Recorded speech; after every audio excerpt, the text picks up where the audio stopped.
acho, eu tenho total certeza que vencer na vida é possível. Eu tinha todos os indicadores para não vencer na vida. Eu tinha todos os indicadores para ser mais um na estatística de talvez não dos 13 milhões e meio de pessoas que vivem abaixo da linha da pobreza, mas também não teria alcançado o sucesso pleno como eu sempre busquei e graças a Deus a maioria eu alcancei.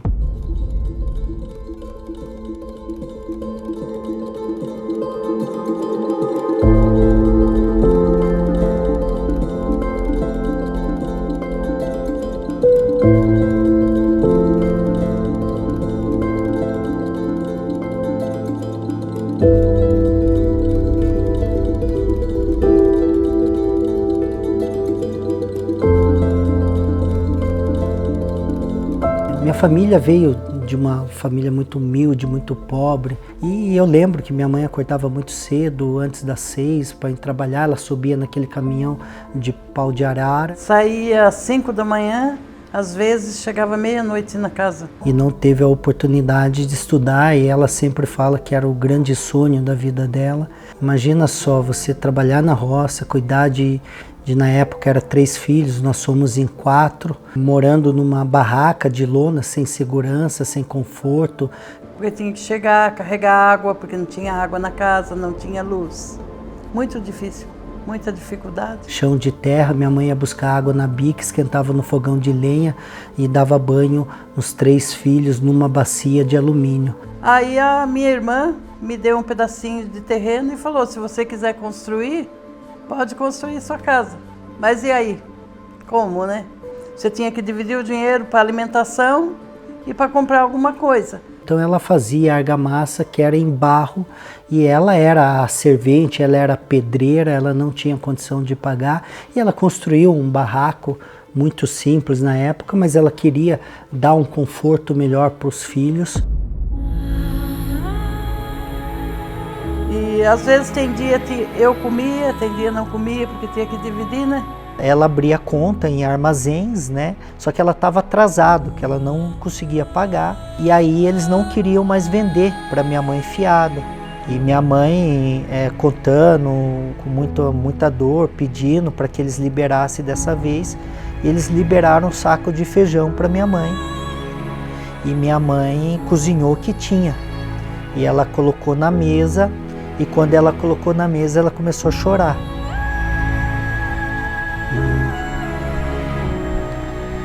E esse é um momento muito forte para mim, porque essa imagem não sai da minha cabeça, né? E naquele momento, assim, eu comecei a entender que não era porque ela não está com fome, é porque a gente só tinha aquilo.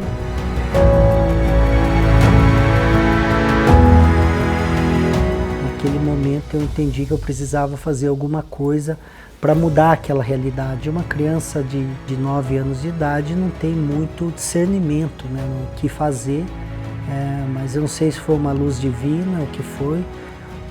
No dia seguinte, nos dias seguintes eu comecei a pedir emprego, até que uma senhora me deu um emprego e eu virei entregador de leite. Eu buscava leite no sítio, então eu buscava leite e devolvia para ela. E naquele momento ela me dava uma moedinha e com essa moedinha eu comprava um pãozinho, ajudava a comprar alguma coisa, não tinha muito recurso para fazer isso. E aos 12 anos de idade eu virei vendedor de coxinha. Tinha uns amigos que vestiam uma roupinha de marca e eu vestia roupinhas muito simples. Então a gente tinha poucos recursos e a gente tinha que administrar muito bem esses recursos. Então aos 12 anos eu fui batendo em algumas portas. Uma porta era a mãe de um amigo meu e ela me deu essa oportunidade de vender coxinha e eu saí vender na rua. É uma história de uma infância humilde, uma pessoa que correu atrás e que conquistou as coisas pelo esforço do trabalho, pelo esforço das suas competências, né? A característica do empreendedor que vence, ela está ligada diretamente à inquietude da melhoria, a melhoria contínua. Ele tem o perfil do empreendedor ideal, ele é aquele cara que sonha, mas realiza. Guardei dinheiro dos meus 15 aos meus 17 anos e eu consegui comprar o meu primeiro negócio, um bar, uma lanchonete, de maneira muito simples. Esse meu primeiro negócio eu vendi porque eu não estava conseguindo pagar aluguel, eu não estava conseguindo mais comprar matéria-prima, insumos, enfim, eu estava extremamente fracassado. Mas já foi a primeira grande lição, né? Que eu poderia sim empreender, mas eu precisava de outras qualificações que na época não tinha.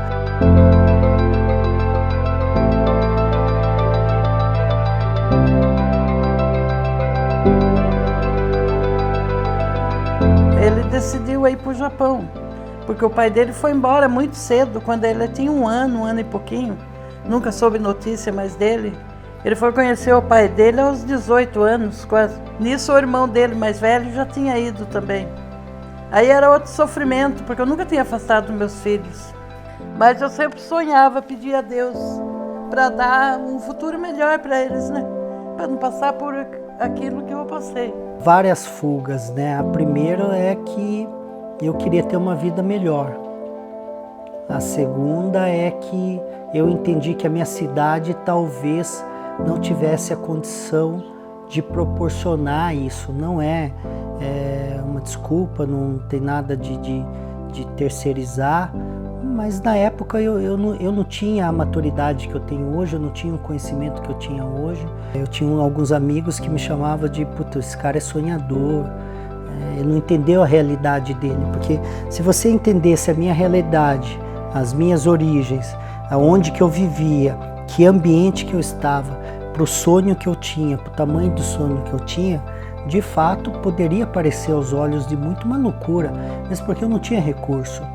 Eu não tinha dinheiro para passaporte, eu não tinha dinheiro para passagem, e eu lembro que eu consegui uma agência, né, que era uma espécie de agiotagem, mas eu levei 6 meses, para você ter uma ideia, trabalhando no Japão para pagar essa passagem. Cheguei a trabalhar em fábrica, trabalhei na construção civil, inclusive no ar livre, no ambiente que a gente produzia caixas, que era uma estrutura que era para fazer túneis. E o momento que mais ganhava dinheiro era no inverno, porque ninguém queria trabalhar, e a carga horária. Eu cheguei a trabalhar 14 a 16 horas. Então eu acordava 5 da manhã, chegava meia-noite em casa, 5 graus abaixo de neve. Eu lembro que eu pegava o maçarico e aí eu esquentava a sola da minha bota, porque era tão frio que congelava o pé, e eu utilizava 2, 3 meias. Mas eu sempre falo que dor e sofrimento são coisas diferentes, né? Tava doendo muito, chegava dias que eu chorava, tinha dias que eu dava murro na parede, porque eu não queria ter aquela vida, mas era um processo que eu estava passando, que eu sabia que mais cedo ou mais tarde eu ia superar aquilo. Eu sempre lembrava da onde que eu estava, para onde eu queria chegar e o que eu queria construir. Então eu não estava sofrendo, eu estava conseguindo conduzir de uma maneira um pouco dolorosa, mas menos sofrida.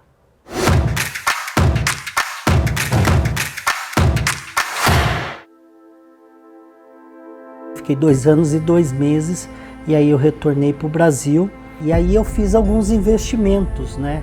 Investimentos errados, embora eu tinha voltado com bastante dinheiro para um moleque de 21 anos. Eu lembro que já na época eu andava com Honda Civic importado, eu já comecei a investir no mercado imobiliário com 21 anos, mal sabia que mais tarde isso seria meu core business, né? E o que mudaria o meu destino. E eu comprava casas mais antigas, velhas, reformava e vendia. Aí eu investi numa rede de locadoras, eu fiz uma sociedade, na época aquelas locadoras VHS ainda. Depois, logo na sequência, tinha 5 amigos que eram sócios de uma casa noturna, e eu comprei a parte de um cara que ele queria sair do negócio, e não sei o que deu na minha cabeça, eu comecei a querer comprar a parte de todos. Esse foi o meu erro, talvez foi por vaidade ou por ego, talvez, não sei o que foi, ambição exagerada, e logo o negócio foi dando errado. Eu já tinha investido todos os meus recursos, então eu não tinha mais recursos, e aí eu fiz uma segunda burrice, que foi tentar segurar um negócio que já não era um negócio bem sucedido. Aí eu comecei a vender, eu vendi a locadora, Aí eu vendi as casas, eu fui vendendo tudo que eu tinha, eu vendi a sorveteria, eu tive que vender tudo e passado mais ou menos um ano, eu estava quebrado, com o nome sujo no Serasa, no SPC e andando de ônibus.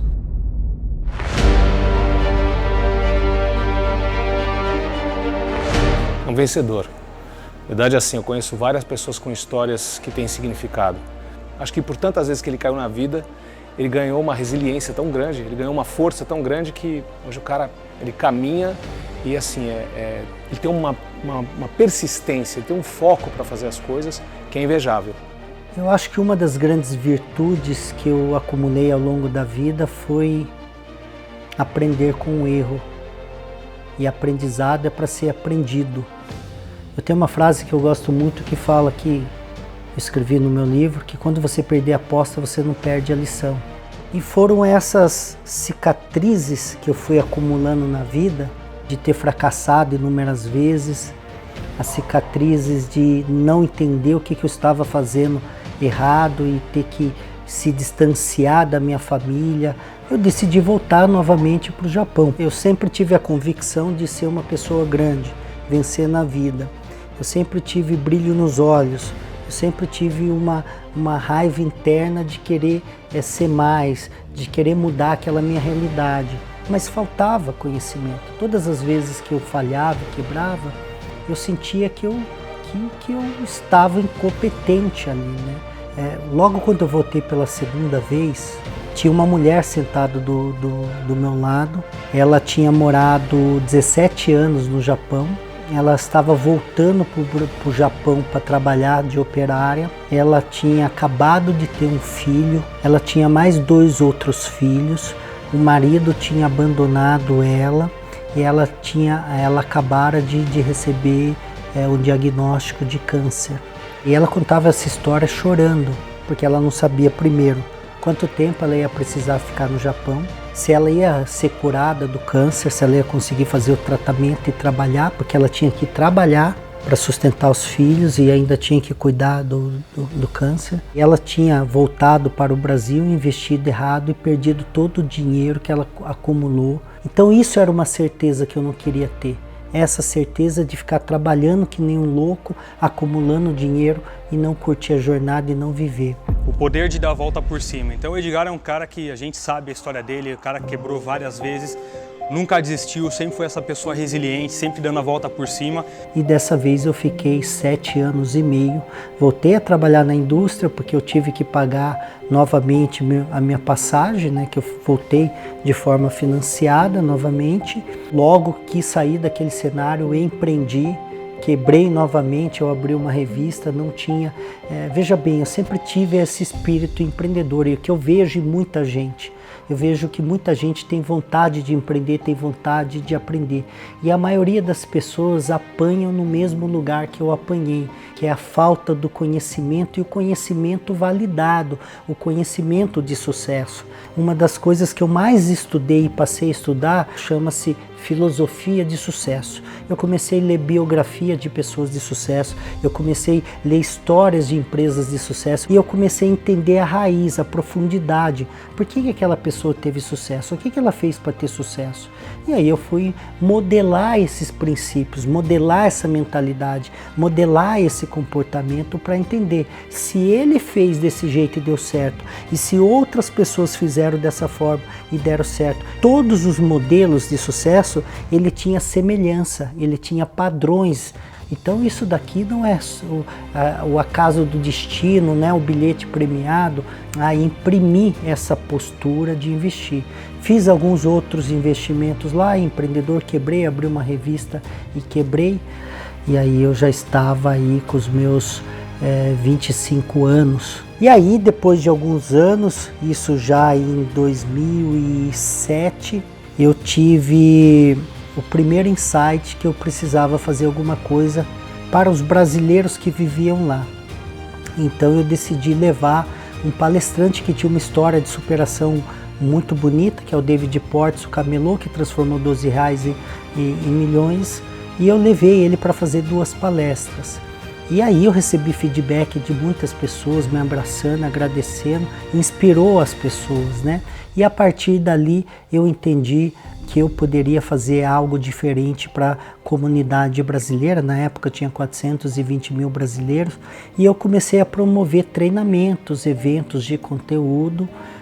Eu lembro uma vez que eu levei o Leader Training lá e pessoas que estavam muito aprisionadas em situações emocionais muito estressantes, né? Que não via o filho, por exemplo, há 20 anos, né? E ela te dá um abraço, chorar e falar que eu fui responsável por trazer uma nova esperança, uma nova expectativa de vida. Então eu entendi que eu poderia ser esse canal. Eu entendi que eu poderia, de fato, motivar, ajudar a pessoa a definir qual que é o seu grande porquê, o seu grande propósito, que é a motivação, né? Inspirar, né? Eu acho que a grande inspiração é, olha, se eu estou conseguindo, você também pode, mas mais do que nunca, provocar mudança na vida das pessoas. Se você falar que uma pessoa, por exemplo, existe 13 milhões e 500 mil brasileiros vivendo com uma renda de R$148. Quem que fala que tem dignidade viver com R$148? Quem que é o ser humano que fala que aquela pessoa tem felicidade? Ela tem, claro, a felicidade é estado de espírito, tem momento de felicidade sim, mas alimentar os seus filhos, você vai no interior aí do norte e nordeste, tem famílias que têm 5, 6 filhos que comem o ano todo farinha com água. Onde que um pai e uma mãe vai sentir felicidade em ver seus filhos desnutridos, comendo mal, sem poder ir para a escola, sem ter perspectivas de vida? Ali eu descobri que eu tinha um chamado, que eu tinha um grande propósito de fazer mais para as pessoas, que eu conseguiria dentro das minhas limitações, e ali foi o meu grande ponto de partida. Sem comentários, esse cara é o cara, já quebrou 6 vezes, mas não importa o número de vezes que você quebra, o importante é o número de vezes que você levanta. É uma vez a mais, uma única vez a mais, esse cara fez diferença no Brasil. Voltei para o Brasil, voltei com R$50 mil. Eu achava que daria para ficar um ano, comprei um carro, sobrou R$27 mil. E aí, passados 6 meses, eu estava sem dinheiro. Abri uma sociedade de uma agência, não deu certo, mais um fracasso dentro da minha lista de fracassos. Até por um segundo eu pensei novamente em voltar para o Japão. Mas aí eu pensei, eu falei, se a todo momento que eu apanhar, a todo momento que eu errar, a todo momento que eu fracassar, eu ter que voltar, para mim era mais uma fuga, uma maneira de fugir das minhas responsabilidades. E aí eu tomei uma decisão que eu não voltaria mais para residir no Japão, nem para trabalhar. Eu voltaria sim para passear ou para matar a saudade, mas nunca mais para trabalhar. Lembro que eu peguei empréstimo no banco, não consegui pagar, fiquei com o nome sujo. Eu lembro que no Serasa, no SPC, aí eu entrei no segmento imobiliário e aí eu consegui de fato ter uma nova perspectiva e construir uma nova história. Ele já era dono de uma imobiliária em Itatiba. E aí eu entrei como sócio dessa imobiliária, a gente fazia alguns negócios já em conjunto, eu construía algumas casas, comprava alguns terrenos dentro dessa imobiliária e ele acabava vendendo terrenos e vendendo as casas que eu construía. Então foi nesse momento que a gente se conheceu, viu aí uma sinergia de pensamento e de alçar alguns voos um pouco maiores no mercado imobiliário, fizemos a sociedade. E a gente começou a faturar logo nos 2 primeiros anos muito dinheiro, eu nunca tinha visto tanto dinheiro. Ele consegue aplicar na sua vida pessoal e profissional o que ele ensina nos seus eventos, que são os 3 pilares, que é o mindset expandido, acúmulo de competências e as mudanças comportamentais. E foi através disso que ele fez o turnaround na vida dele, que ele conseguiu fazer todas as transformações e mostrar para todas as pessoas que tudo é possível, quando você realmente faz a aplicação desses pilares. Como sempre, um pouco ousado, e aí nós entramos na construção civil, na incorporação, e aí um dia eu acordo com uma dívida de 4 milhões. Ali foi uma grande uma grande quebra, um grande impacto emocional, porque todas as minhas quebras anteriores eram quebras que, assim, para mim não era o fim do mundo. Eu entendia que não era o fim do mundo, que se eu voltasse a trabalhar, de repente 6 meses ali eu ia resolver aquela situação, né? Mas o buraco era muito fundo, 4 milhões, eu achei que não ia ter solução. Por pouco tempo, por alguns minutos ou talvez dias, horas, eu senti que talvez não tinha solução. Mas aí eu resgatei sempre aquela minha persistência e resiliência em superar obstáculos. Eu falei, essa não é a primeira vez. Quantas vezes eu passei por situação pior, quantas vezes eu superei. Por que não superar mais essa? Porque mais uma vez me colocar à prova e mostrar que de fato eu consigo, que eu posso, que eu sei fazer isso, eu sei virar o jogo. Decidimos sair do buraco juntos, levamos mais ou menos aí 1 ano e meio, quase 2 anos, mas a gente tinha um conjunto de fatores, sair do buraco, né, pagar a dívida, voltar a estruturar a empresa, voltar a crescer, e tudo isso nós fizemos no período de 1 ano e meio a 2 anos, e depois nós voltamos a faturar 3, 4 vezes mais do que nós faturávamos antes da quebra.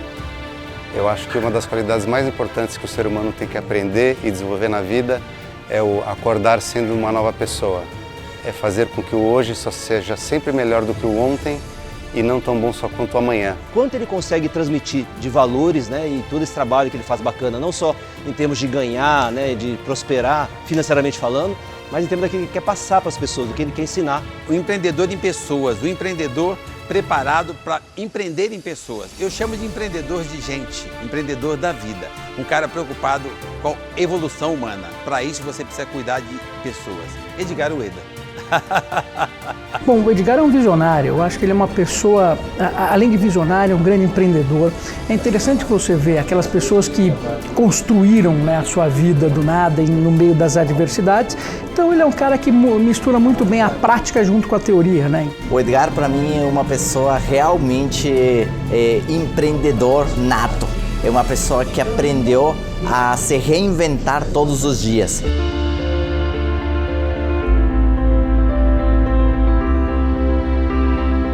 Mas a minha grande quebra não foi a minha grande provação em termos emocionais. Aconteceram muitas coisas. Uma delas é que eu desfiz a sociedade bem no final de 2018. Ele era um cara que eu respeitava e respeito muito, mas por incompatibilidade de aspirações futuras, e começou a não fazer mais sentido para mim. Logo também começou alguns conflitos com a minha ex-esposa. Eu queria promover a mudança na vida das pessoas, mas de uma maneira mais intensa, mais escalável. Eu poderia fazer mais por as outras pessoas e não estava fazendo. Quando eu decidi escrever um livro e decidi palestrar e comunicar e gerar o conteúdo na internet, eu comecei a ter pessoas que eu amava e amo, né, da minha família contra, porque eu tinha construído uma empresa de sucesso, porque eles achavam que eu ia quebrar mais uma vez. Vários momentos eu me peguei com dúvida de mim, será que eu estava fazendo a coisa certa? Será que era isso mesmo? Até que um dia eu acordei e falei, é isso que eu quero para a minha vida, poder de fato motivar, inspirar e provocar mudança na vida das pessoas. Se eu conseguir, outras pessoas conseguem. E eu falo que não é difícil você ajudar. Nós somos em 207 milhões de pessoas. Se você tirar o que é da linha da pobreza, se você tirar as pessoas que moram na rua, sobra mais de 140 milhões de pessoas. Se você ajudar uma pessoa e eu ajudar uma pessoa, e se todo mundo ajudar uma pessoa, nós ajudamos 140 milhões de pessoas. E eu entendi que eu poderia fazer a minha parte. Eu poderia provocar mudança e eu poderia ser modelo. Eu poderia inspirar outras pessoas a também ajudar a contribuir. A história do Edgar tem muito a ver com a minha. Você começar de baixo, vencer e desafiar as possibilidades. Aquelas possibilidades que muitos falam para você, cara, você não pode, você não vai conseguir, você não tem competências. As competências a gente vai buscar, a força de vontade, a autoestima, a gente vai atrás. E cada vez que você conquista uma, a próxima é até mais difícil, ela não é mais fácil, mas você ganha uma força motriz incrível para atingir outros resultados. Edgar foi buscar essa força no Japão, em treinamentos, em estrutura, e hoje é surreal o que ele construiu.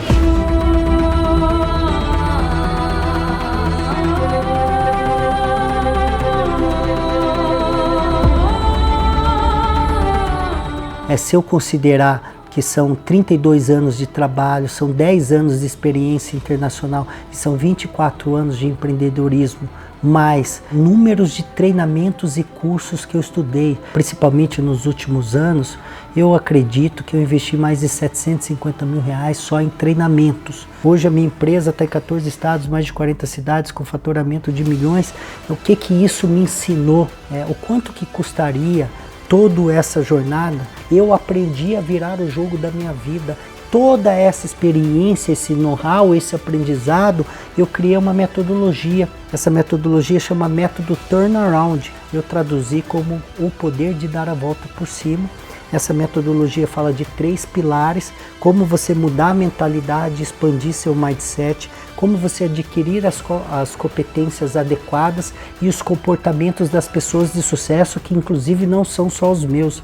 Eu estudo o comportamento de pessoas de sucesso, filosofia de sucesso, desde os meus 17 anos. Tudo isso que eu construí, eu coloquei em 34 princípios, que é dividido em 3 pilares, que eu chamo os 3 pilares da transformação, para você transformar a sua vida e seus negócios.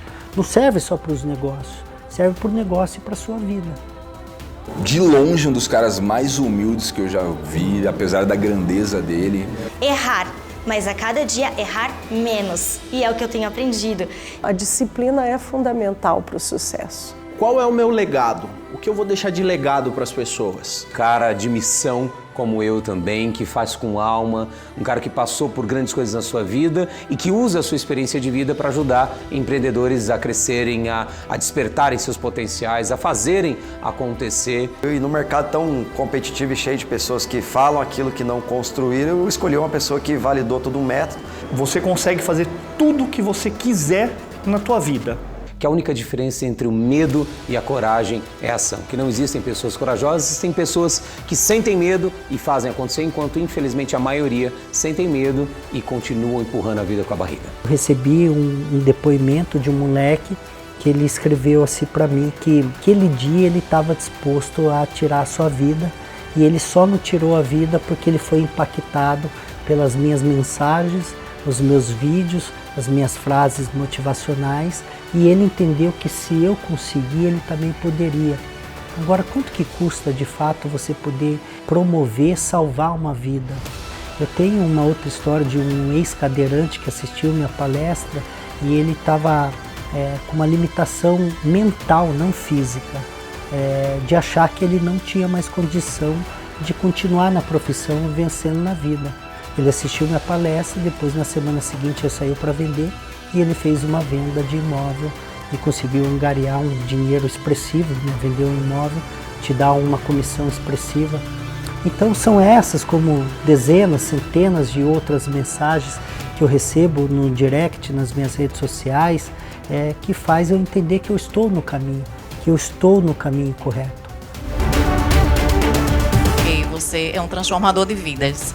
Tá? Então todos nós aqui sairemos impactados, seja em 1%, seja em 99% ou um pouco mais de 100%, fez com que cada um daqui pudesse acreditar também que é possível, que é bastante possível chegar a algum objetivo desde que você tenha aí definitivamente traçado.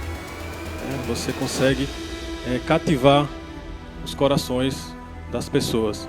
Isso aí é um exemplo para ser seguido, sem dúvida. Depois do evento, eu comecei a estudar, me despertou um interesse por estudar, por ler livros, inclusive, livro top, super recomendo. Eu saí da minha zona de conforto, eu pedi demissão do meu emprego de carteira assinada, CLT, e comecei a empreender. Eu virei um vendedor ambulante, já faz 8 meses que eu estou vendendo doces na rua. Eu não acho, eu tenho total certeza que vencer na vida é possível. Eu tinha todos os indicadores para não vencer na vida. Eu tinha todos os indicadores para ser mais um na estatística de talvez não dos 13 milhões e meio de pessoas que vivem abaixo da linha da pobreza, mas também não teria alcançado o sucesso pleno como eu sempre busquei e graças a Deus a maioria eu alcancei. Eu acredito e tenho total certeza que o sucesso, a felicidade, a riqueza, o legado, enfim, qualquer tipo de busca, ele está disponível para todos, mas tem uma exceção. Ele precisa estar disposto a pagar o preço. Então talvez não encaixe para todo mundo, talvez não seja para todo mundo, porque tem muitas pessoas que de fato sonham com sucesso. Outros acordam cedo e trabalham duro para conquistar. Tudo nessa vida tem um preço. Se não for esse o objetivo, chegar ao topo da montanha, se a pessoa estiver feliz, está bem, dinheiro, não falta dinheiro, sempre tudo que ela quer, ela tem. Se ela está nesse ambiente, está tudo bem. Mas o que eu vejo é que as pessoas não estão felizes onde elas estão. Elas não estão felizes com o emprego. Tem muita gente que está empreendendo por necessidade, não está empreendendo por oportunidade. Tem muitas pessoas que não estão felizes, estão na depressão, não conseguem sair do buraco, estão cada vez mais cavando o buraco. O primeiro princípio, a primeira dica é pare de cavar o buraco. A segunda é que estratégia eu crio para sair do buraco, para depois pensar em crescimento, para depois pensar em escalabilidade, para depois pensar em riqueza. Então é possível, só que tem um preço. Inclusive é tema do meu segundo livro, Desvendando a Caixa Preta do Sucesso, que fala, você está disposto a pagar o preço? Então o meu recado final é que é possível, está disponível para todos, você só tem que fazer uma pergunta. Eu estou disponível a pagar esse preço? A conta chega para qualquer um e para todos. Se você não cuidar da saúde, a conta vai chegar. Se você não cuidar da sua mentalidade, a conta vai chegar. Se você não cuidar do dinheiro e querer ganhar dinheiro, a conta chega. Existem renúncias, existem sacrifícios, existem dores, mas existe um momento de você subir no pódio, um momento de você conquistar. Se você de fato quer vencer na vida, se você de fato quer construir uma nova história, se você quer sair dessa situação, quer viver em outro patamar, quer realizar seus sonhos, quer ter liberdade financeira, quer ter mais qualidade de vida, está aqui o método que fez a diferença na minha vida. Eu queria parabenizar você pela metodologia. Eu acho que se alguém não teve o objetivo atingido aqui, a falha é da pessoa, que não disse o que queria ouvir de você. Não é porque você fracassou que você é um fracassado. Não é porque você falhou que você não vai acertar. Valorize as cicatrizes que a vida fez para você. É no fundo do poço que você vai encontrar as grandes lições. Reconstrua, recomece, avance, não pare. Faça, refaça. A habilidade do Kintsugi é você reparar os cacos que você mesmo construiu ao longo da sua vida. E quando você perder a aposta, não perca a lição. Se você for um acumulador de aprendizado, eu tenho total certeza que mais cedo ou mais tarde você vai mais acertar do que errar.